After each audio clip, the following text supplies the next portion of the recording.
Hello friends, greetings of the day. Once again, welcome to the online session of Business Economics. Friends, you know that we are learning chapter number 4, that is about market, and in that we have already completed unit number 1 and unit number 2. This is the running series of unit number 3, that is price output determination under different market forms. In this unit also we have completed the perfect competition. All the concepts related to perfect competition are completed. Now in this session we are going to learn monopoly. Let us understand. See the friends, mono means one and poly is the seller. See, monopoly is alone to sell, means when there is only one seller into the market, we can see that it is monopoly. So monopoly is a situation when there is only one firm or only one seller exists into the market. Thus monopoly is a situation in which there is a single seller of a product which has no close substitutes. Friends, remember, there is no close substitutes. It means that there can be far away substitutes available into the market. So pure monopoly is never found in the practice. In reality, pure monopoly is a myth. Same way, the perfect competition is also not possible into the market. In the same manner, pure monopoly is also not possible into the market. But however, we can find out monopoly like situations under public utilities such as transportation. We can give the best example of railway.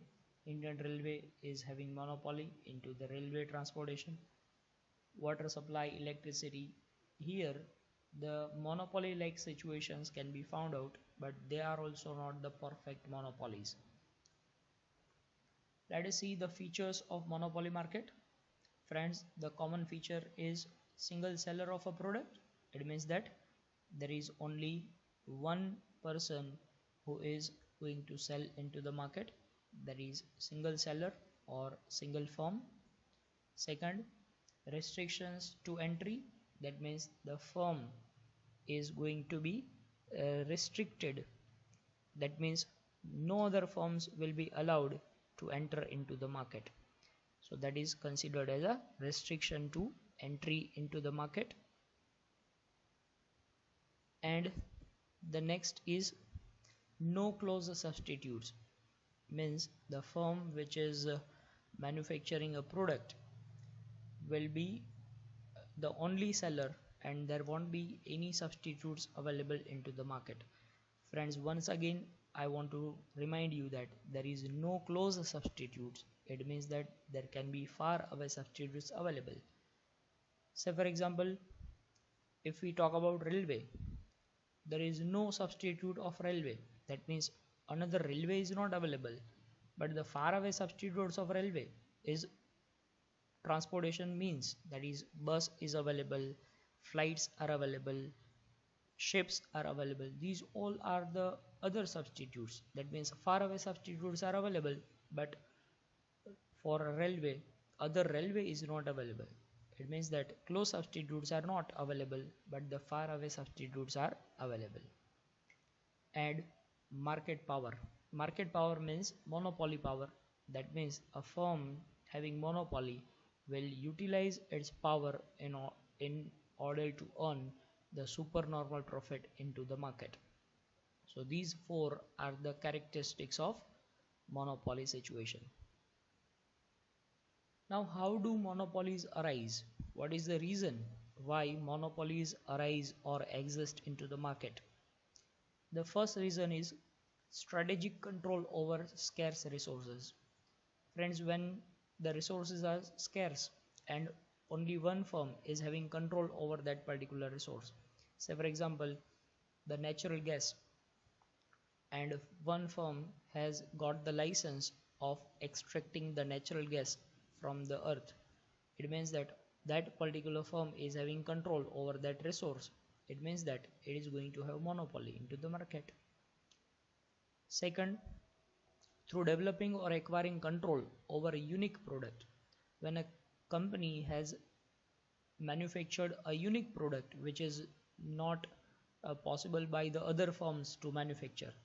In such a case, when a firm manufactures a unique product, in that case also the manufacturing firm will get monopoly over that particular product.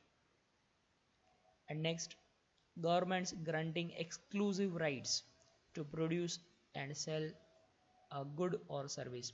When government has given exclusive right, so for example, right to coal mine or exclusive right related to the oil and natural gas, when government has given such kind of exclusive right to a particular firm only, in that case that firm will get monopoly over that product. And then comes patents and copyrights. So for example, a firm has developed a new technological device and it has got patent of that particular device. It means that no other firm will be able to manufacture that patented device. So the firm which has got that patent will enjoy monopoly over that product. Next, business combination or cartel. Cartel is the association of the firms, that is grouping of the firm. Such kind of cartels are mostly illegal in most of the countries because cartel use unfair means for earning profit, so they are prohibited in most of the countries. In our country also cartel is prohibited, but when firms come together and they make a group, such kind of group becomes the monopoly into the market, because that is only one group of firm which is going to enjoy all the powers related to the production and distribution. So the firms when come to such kind of combinations, they enjoy monopoly. And next, when there is extremely large startup cost. Friends, when the cost of starting a particular business is very large and it is not possible for the normal firms to incur such kind of a large cost, in that situation only that firm will be able to start such kind of business which is financially stronger. So the firm which is financially stronger will incur such kind of cost and it will be only player into the market because no other has that capacity. So the firm which is financially capable, which is financially sound, will only be the seller into the market and it will enjoy monopoly power. And then natural monopoly also arises when there are very large economies of scale. Friends, you know what do we mean by economies of scale? Economies of scale is the benefit of low cost when the firm manufactures in a very high quantity. So when the production increases, per unit cost decreases, and this advantage of reduction in the cost is known as economies of scale. So when per unit cost or average cost reduces, firm is able to reduce its price, and as a result of this reduced price, firm will be able to outsmart the other competitors. Now when there is no competitor into the market which is able to sell at so much minimum price, so much reduced price, the firm will enjoy monopoly into the market. And next, enormous goodwill enjoyed by a firm.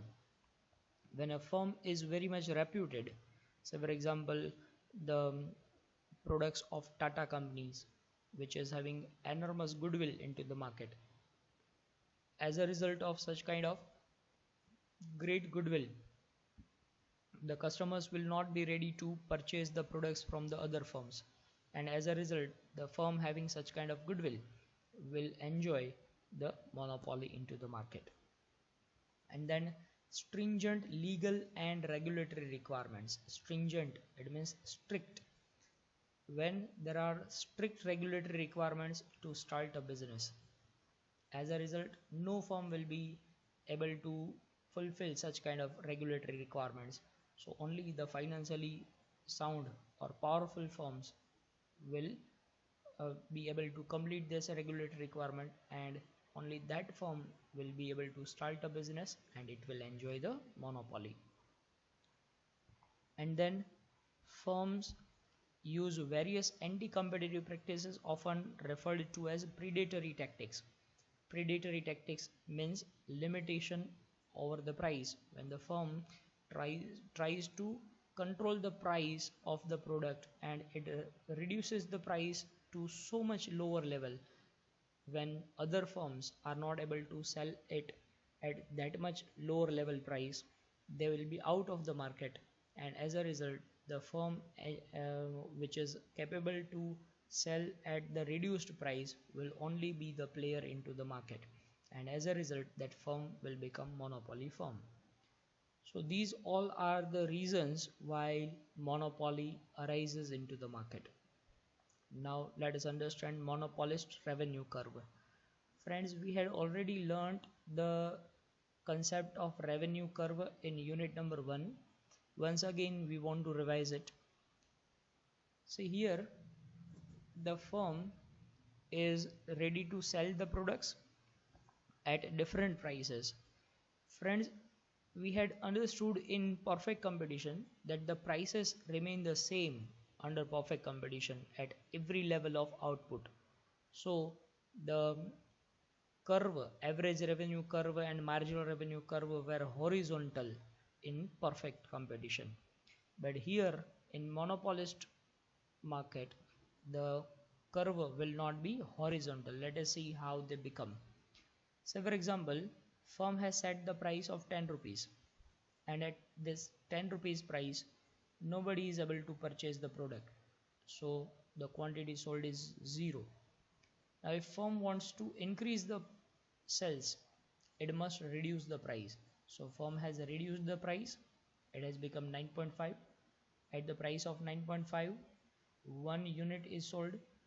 So our total revenue is price into quantity is 9.5.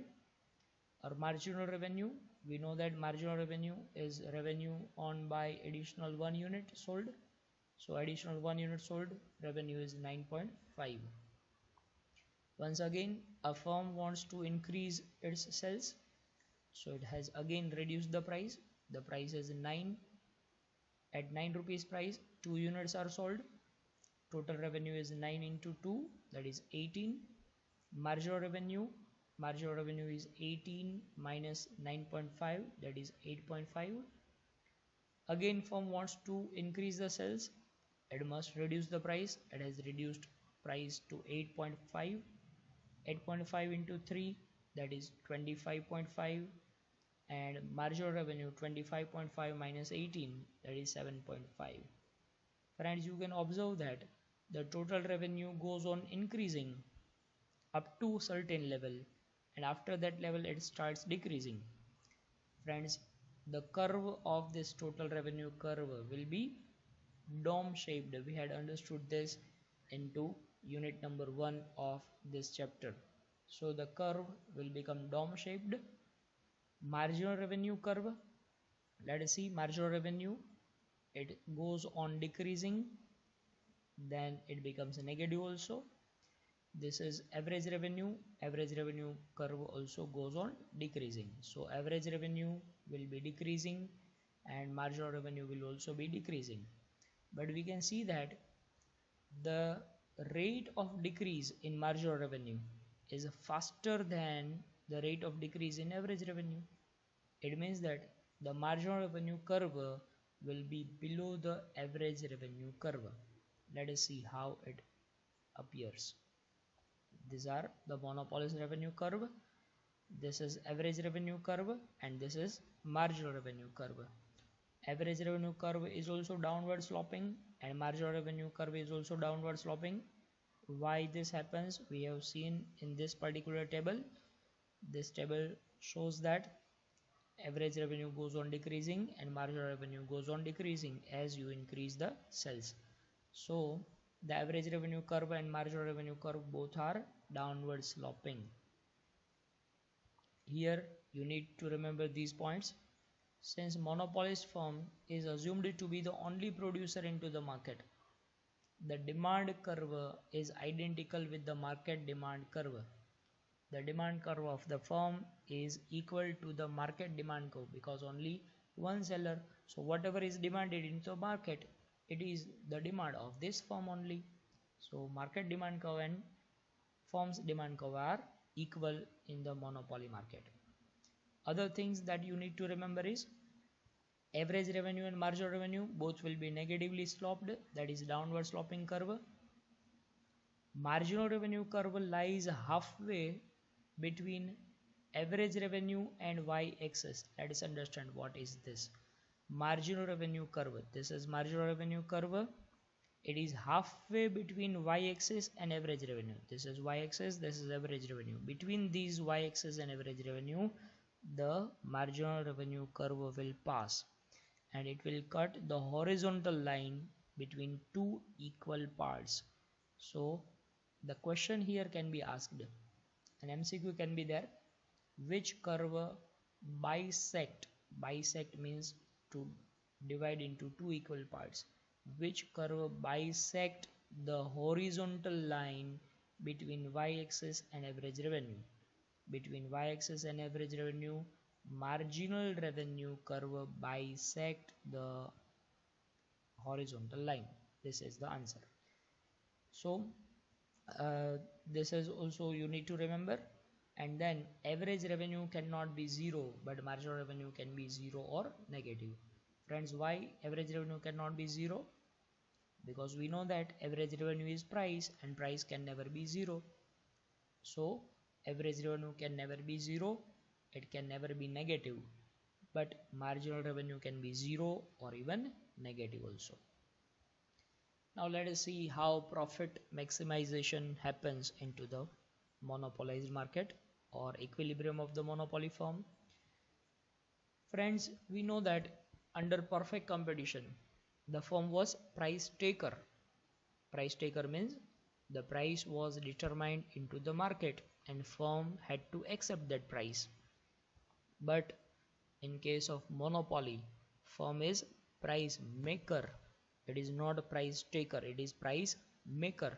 So when the monopoly firm is a price maker, it means that it is going to decide the price of its product on its own. It has control over the price. Here friends, one question can be asked. The question can be like this: a monopoly firm can control dash. Option A, price. Option B, output. Option C, either price or output. And option D, none of the above. Friends, answer will be either price or output. Monopoly firm has control over either price or output. It does not have control over both. It can control either price or output.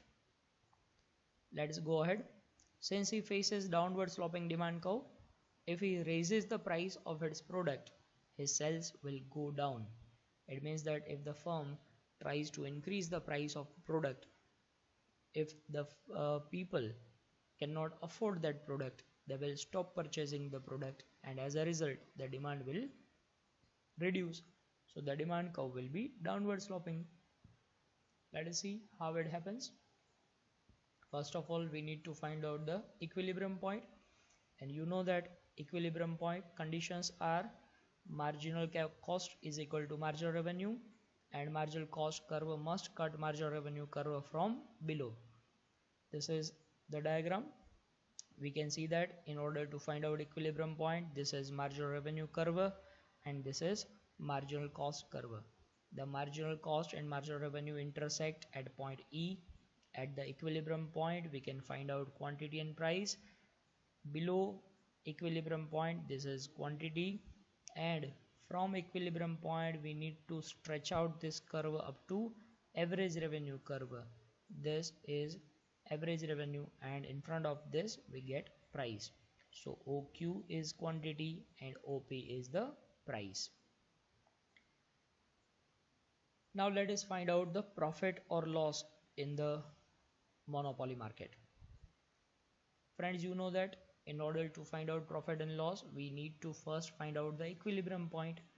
In order to find out equilibrium point, we require marginal revenue and marginal cost.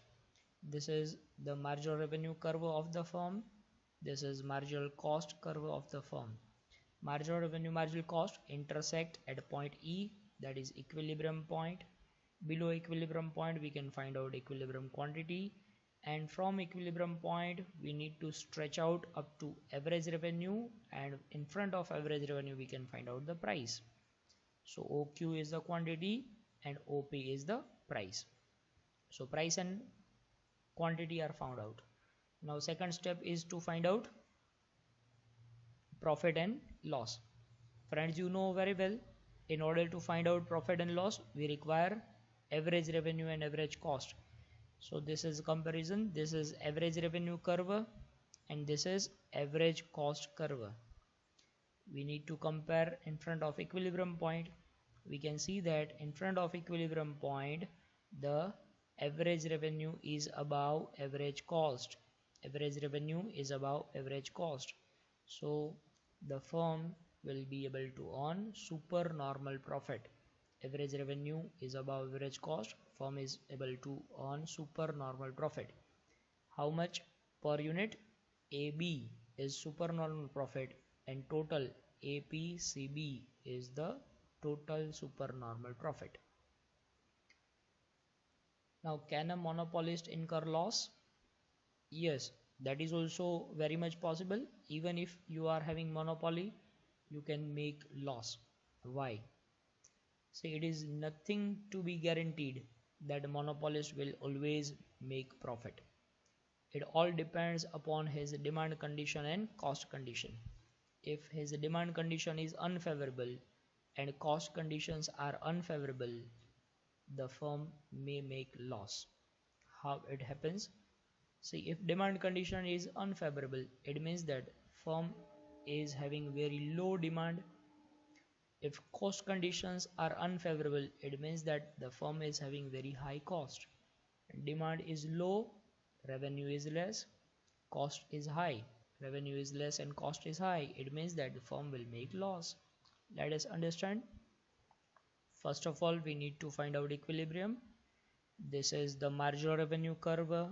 This is the marginal cost curve.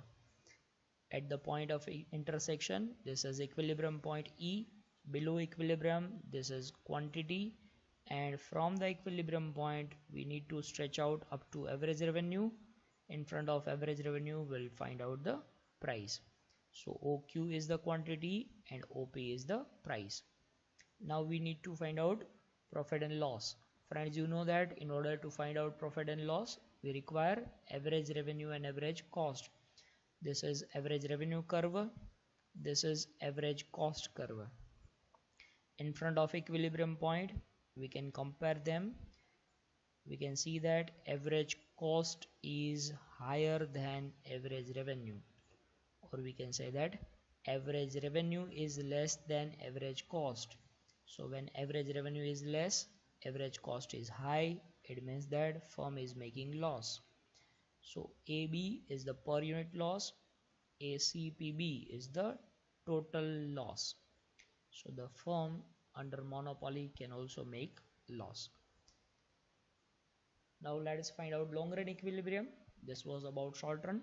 In long run, see friends, in the long run, firm is not going to face competition because monopoly is the only firm which is going to produce into the market. So long run firm under monopoly, it is not going to produce at the optimal level of output, and as a result it is not going to reach the minimum level of long run average cost curve. Friends, we have understood this optimum level of output into chapter number 3. The point where long run average cost curve is minimum, this is known as optimum level of output or full utilization of output, full utilization of capacity. So the firm under monopoly does not require to produce up to that minimum point of long run average cost, and still it maximizes the profit. Let us see. First thing, we need to understand the equilibrium point. This is marginal revenue, this is marginal cost. At the marginal revenue and marginal cost, this is equilibrium point. Below equilibrium point we find out quantity, and above equilibrium point, that means from equilibrium point to average revenue, this is price. So OQ is quantity and OP is the price. Now we have found out price and quantity. Our next step is to find out profit and loss.